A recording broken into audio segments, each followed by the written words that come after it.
خواہشیں کیوں نہیں؟ 1000 سال پہلے کوا جیسے گھونسلہ بناتا تھا آج بھی ویسا ہی بناتا ہے، 1000 سال پہلے سانپ جیسے بل میں گھستا تھا وہ آج بھی ایسے ہی کرتا ہے۔ شیر اپنی کچھار میں نے دیکھی کینیا کے جنگل میں اپنی آنکھانا، 2000 سال پہلے بھی ویسے ہی بناتا تھا آج بھی ویسا ہی ہے۔ انسان غاروں سے چلا اور ہزاروں فٹ اوپر کی بلندیوں پر اس نے عمارتیں بنائیں، گدھوں سے چلا اور 380 جہاز بنا لیے جو 580 مسافروں کو لے کر میں نے کئی دفعہ سفر کیا چلتا ہے۔ تو اس سے پتہ چلتا ہے کہ یہ ایک عقلی بات کر رہا ہوں، ہمیں اس کی ضرورت نہیں، وَلَٰكِن لِيَطْمَئِنَّ قَلْبِي۔ ہمارے لیے تو قرآن کافی ہے، اللہ کا نبی کا فرمان کافی ہے کہ کوئی جہان ایسا چھپا ہوا ہے جہاں ہماری ہر خواہش پوری ہوگی، جہاں ہر چاہا پورا ہوگا۔ لَهُم مَّا يَشَاءُونَ فِيهَا وَلَدَيْنَا مَزِيدٌ وَلَكُمْ فِيهَا مَا تَدَّعِي أَنفُسُكُمْ تَشْتَهِي أَنفُسُكُمْ وَلَكُمْ فِيهَا مَا تَدَّعُونَ نُزُلٌ مِّنْ غَفُورٍ رَّحِيمٍ۔ تو انسان اگر صرف اس زندگی اور اسباب کو سامنے رکھے گا تو وہ غلط چلے گا، اس کو چلنے کا طریقہ نہیں آتا۔ اس کے لیے اللہ تعالیٰ نے 1,24,000 انبیاء کو بھیجا جو ان کو بتاتے تھے کہ یہ سب خواہشیں یہاں پوری نہیں ہو سکتی، تم سب کچھ کر لو، موت کو کیا کرو گے؟ نوح علیہ السلام 950 سال زندگی گزاری، تبلیغ کی، پھر اس کے اوپر 500 سال زندگی گزاری، تو وہ بھی کہیں گے ادھر سے آیا ادھر سے نکل گیا۔ تو وحی کے لیے پھر اللہ آسمان سے علم اتارتا ہے، کسی بندے کو منتخب کرتا ہے، وہ ان کو وہ باتیں بتاتا ہے جو ان کو نظر نہیں آتی، وہ انکار کرتے ہیں، اس پر اللہ ان کو معجزہ دیتا ہے، ایک ایسا کام ان سے کرواتا ہے جو کوئی کر نہ سکے، کہ یہ دیکھو یہ انسانی بس سے باہر ہے، تو میں نے کیا ہے، میں نے نہیں کیا، اللہ نے کروایا ہے۔ وہی اللہ کہہ رہا ہے موت کے بعد زندگی ہے، جنت ہے، جہنم ہے۔ صالح علیہ السلام کی قوم، میں گیا ہوں وہاں، ان کے گھر دیکھیں میں نے، پہاڑوں کو کھود کھود کے گھر بنایا، شہر بنایا ہوا ہے۔ تو کہنے لگے اگر تو سچا ہے تو اس پتھر سے اونٹنی نکال جو آتے ہی بچہ دے۔ تو اپنی طرف سے انہوں نے صالح علیہ السلام کو عاجز کر دیا، پتھر چٹان پھٹی، اونٹنی نکلی، بچہ دے دی۔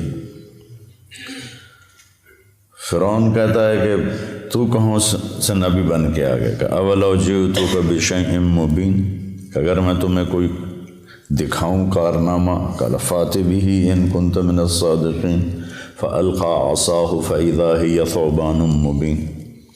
تو وہ جو لاٹھی ہاتھ میں تھے وہی پھینک وہ اتنا بڑا اژدہا بن گیا۔ تو سب سے آخر میں اللہ تعالیٰ نے جناب رسول اللہ صلی اللہ علیہ وسلم کو سارے عالم کے لیے بھیجا، ہر نبی کو معجزے دیے، کچھ مذکور ہیں، کچھ کسی کا ذکر ہے، کسی کا نہیں ہے۔ تو اللہ تعالیٰ کے محبوب کو اللہ نے سب سے زیادہ معجزات دیے، سب سے زیادہ۔ سارے نبیوں کے معجزے ختم ہو گئے، آپ کا معجزہ قرآن ہے جو آج تک باقی ہے، کہ پوری دنیا کے فصیح و بلیغ عاجز ہیں کہ اس جیسی ایک سطر لکھ کے دکھا دیں۔ پھر آپ کے معجزات میں بہت بڑا معجزہ معراج ہے کہ کائناتی عقل، ہمت، سوچ بالکل ماننے سے منکر ہے، لیکن اللہ نے اس کو قرآن میں ذکر کیا۔ آپ کی انگلیوں سے پانی نکلا، یہ حدیث پاک میں آتا ہے۔ آپ نے چاند کے 2 ٹکڑے کیے، حدیث پاک میں آتا ہے۔ وانشق القمر میں بھی اس کا اشارہ ہے، اقتربت الساعۃ وانشق القمر۔ لیکن جو آپ کا معراج کا سفر ہے، یہ ایک ایسا معجزہ ہے کہ انسانی عقل دنگ ہے۔ کچھ لوگ اس کو خواب کہتے ہیں۔ اگر خواب ہے تو قریش مکہ کو اتنا لڑنے کی کیا ضرورت تھی؟ خواب تو کسی کو بھی آ سکتا۔ تو سبحان الذی اسری بعبدہ، بے با کا صلہ ساتھ ملا ہوا ہے تاکید کے، ورنہ اسرا کے ساتھ با کی ضرورت نہیں ہے، سرا کے ساتھ با کی ضرورت ہے، اسرا کے ساتھ تو با کی ضرورت ہی نہیں ہے۔ بعبدہ باب افعال متعدی ہوتا ہے، تو تم مانو نہ مانو میں اپنے بندے کو خود لے کر گیا، اس لیے بعبد رسول نہیں فرمایا، بے نبی نہیں فرمایا، بعبدہ۔ دوسرا اس میں اشارہ ہے کہ بلندیوں کا سفر جھکنے سے پیدا ہوتا ہے۔ انسان بلندیاں بندہ بن کے کرتا ہے، وہ علامہ بن کے نہیں کرتا۔ بلندی پہ چڑھنا ہو تو جھک کے چلنا پڑتا ہے۔ کوئی اس طرح کر کے چڑھے گا اوپر پہاڑ پر تو پیچھے گرے گا۔ تو یہ ایک ایسا معجزہ ہے جس نے کائنات کو عاجز کر دیا۔ لیکن آئنسٹائن نے، یہ جرمن تھا اور اس کو یہودی تھا، تو یہود کی نفرت میں ہٹلر نے اس کو نکال دیا تھا، جو امریکہ چلے گیا۔ پھر یہ ہیوسٹن میں رہا، وہاں اس کا 1953 میں انتقال ہوا۔ تو وہ سائنس کا نبی کہا جاتا ہے۔ اس نے ایک نظریہ پیش کیا تھا جو معراج پہ صادق آتا ہے کہ اگر روشنی کی رفتار ہے 1,86,000 میل فی سیکنڈ، 1,86,000 یوں کیا اور 1,86,000 مائل یعنی 3,00,000 کلومیٹر طے ہو گئی۔ اگر کوئی انسان اپنی رفتار روشنی کے برابر کر لے تو اس کے لیے ٹائم رک جائے گا، ٹائم اس کے لیے رک جائے گا۔ یہ ایک آج کی عقلی بات ہے، ہمیں اس کی کوئی ضرورت نہیں ہے، ہمارے لیے قرآن کافی ہے۔ تو روشنی کیا پتہ نہیں کس رفتار سے اللہ اپنے حبیب کو لے کر گیا۔ رات اسرا، رات کا سفر، اللہ کی طرف جو سفر ہے نا وہ رات کو ہی طے ہوتا ہے۔ یا ایھا المزمل قم اللیل الا قلیلا نصفہ او انقص منہ قلیلا او زد علیہ ورتل القرآن ترتیلا انا سنلقی علیک قولا ثقیلا ان ناشئۃ اللیل ہی اشد وطئا واقوم قیلا۔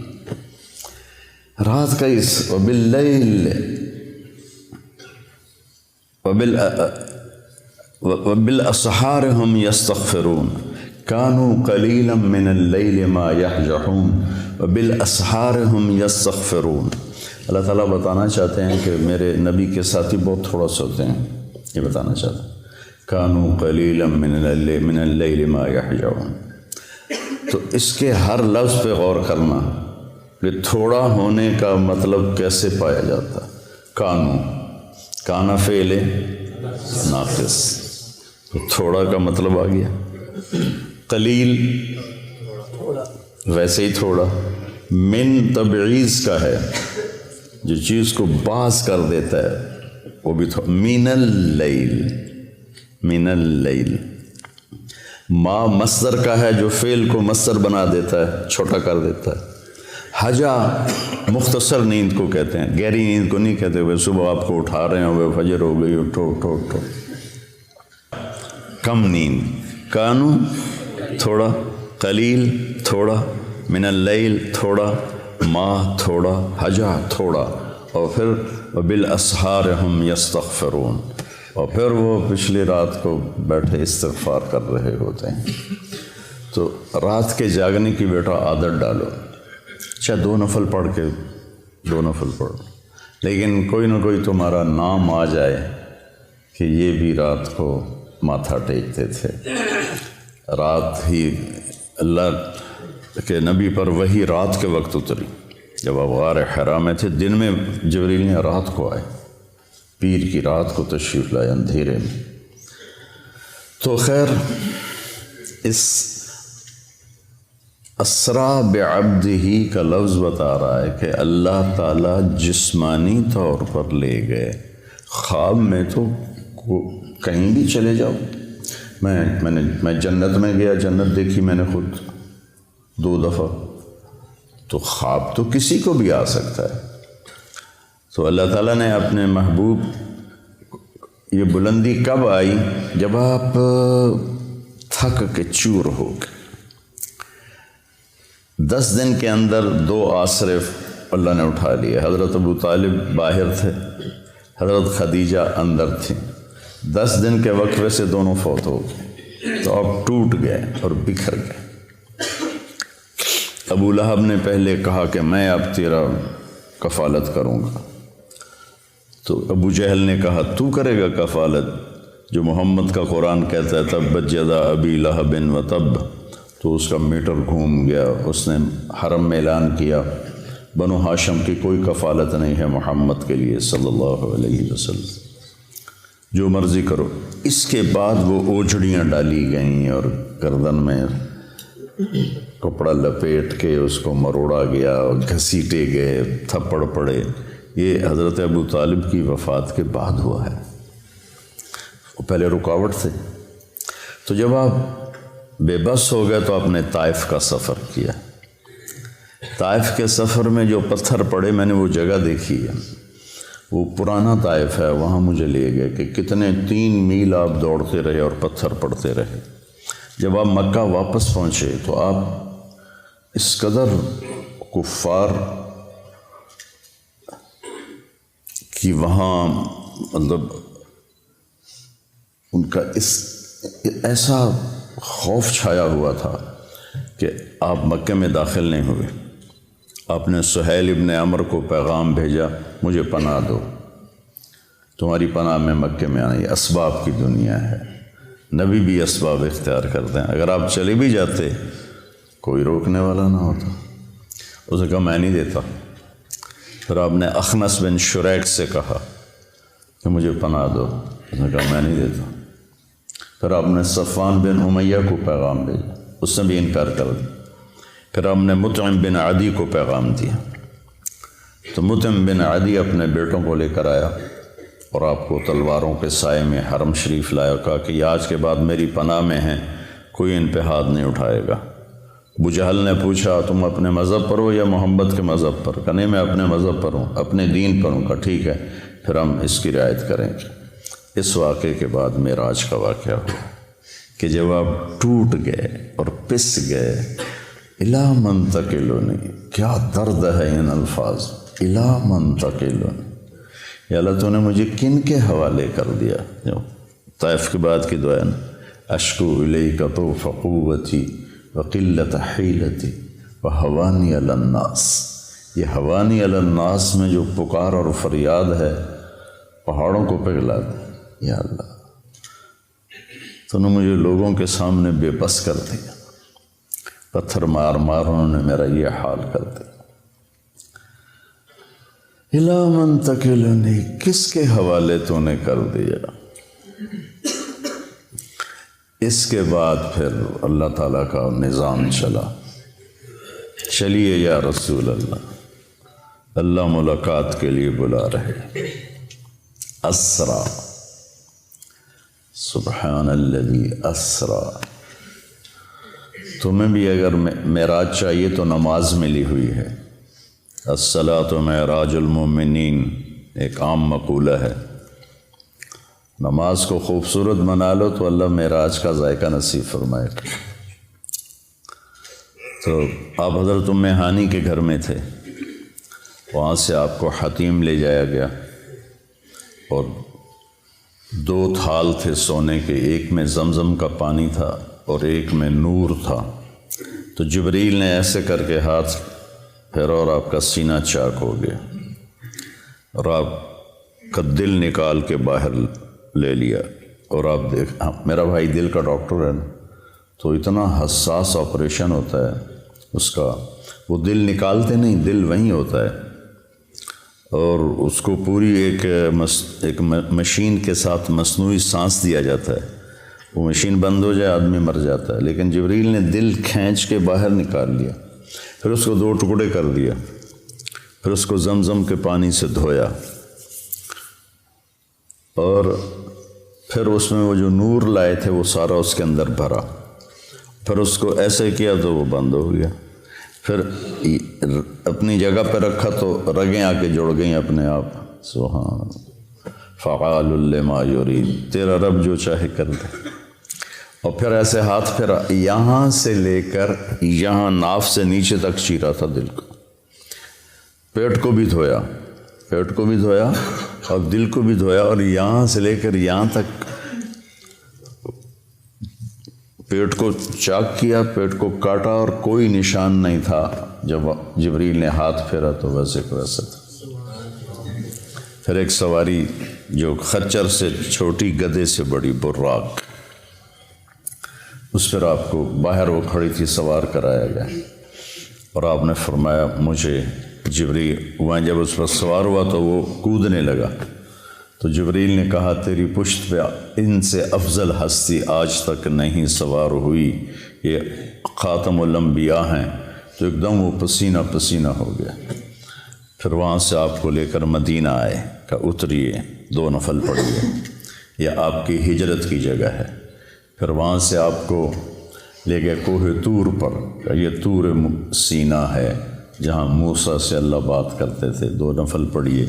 پھر بیت اللحم لے گئے، حضرت عیسیٰ کی جائے پیدائش، کہ یہ عیسیٰ کی جائے پیدائش ہے۔ پھر آپ حضرت موسیٰ علیہ السلام کی قبر سے گزرے، کا میں نے دیکھا وہ قبر میں نماز ادا فرما رہے تھے۔ پھر اس کے بعد آپ کو بیت المقدس لایا گیا۔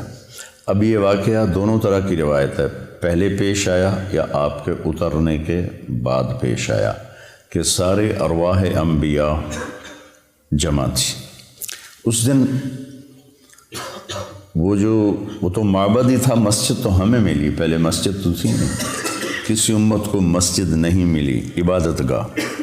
وہ عبادت گاہ کا دروازہ بند کرنے لگا خادم، تو بند نہیں ہو رہا تھا، جو پورا زور لگایا نہیں بند ہوا، تو اس نے مصری بلایا، تو انہوں نے کہا اس کی جو اوپر والی ایسے ڈاٹ ہوتی تھی، اب تو لوہا ڈال دیتے نا، تو وہ اس طرح کر کے ڈاٹ ڈالتے تھے، وہ نیچے آ گئی، یہ دروازہ بند نہیں ہو رہا۔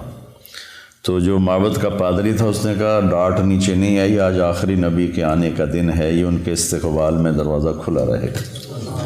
حالانکہ آپ کو دروازے کی ضرورت نہیں تھی، لیکن یہ اللہ تعالیٰ نے آپ کو یہ کرام دیا۔ جہاں انبیاء سواری باندھتے تھے وہاں اپنے براق کو باندھا، اندر تشریف لے گئے، سارے انبیاء کی ارواح جمع تھیں، تو جبریل نے آپ کو آگے کھڑا کر کے نماز پڑھوائی، اور اس بات پر مہر لگائی کہ آپ نبی الانبیاء ہیں۔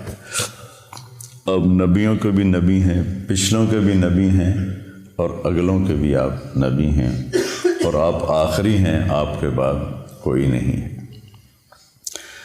پھر اس کے بعد جب آپ کا آسمان کا سفر شروع ہوا تو براق پہ نہیں ہوا، نہ جبریل نے آپ کو اٹھایا، نہ کندھوں پہ بٹھایا، نہ پروں پہ بٹھایا، اللہ اپنی قدرت سے آپ کو لے کر گیا پہلے آسمان پر۔